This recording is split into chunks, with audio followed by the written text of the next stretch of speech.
দীর্ঘ টালবাহানার পর আজ মনোনয়নপত্র দাখিল করবেন রাজগঞ্জ বিধানসভার তৃণমূল কংগ্রেস প্রার্থী স্বপ্না বর্মন।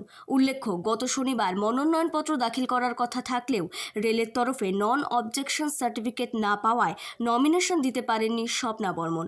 তবে এর আগেও কলকাতা হাইকোর্টের জলপাইগুড়ি সার্কিট বেঞ্চে বারংবার তিনি রেল দপ্তরকে চিঠি পাঠিয়েছিলেন যাতে তাকে এনওসি দেওয়া হয়, কিন্তু শনিবারেও সেই সার্টিফিকেট হাতে না পাওয়ায় মনোনয়নপত্র দাখিল করতে পারেননি তিনি। অন্যদিকে এই ঘটনাকে নিয়ে তোলপাড় হয়েছিল উত্তরবঙ্গের রাজনৈতিক মহল।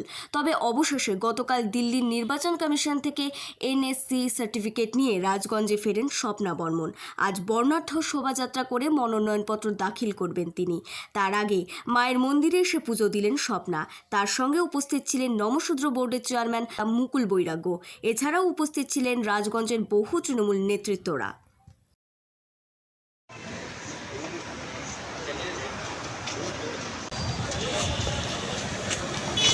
আমাদের আবার ধরিছু এবং আফটার লটস অফ আমি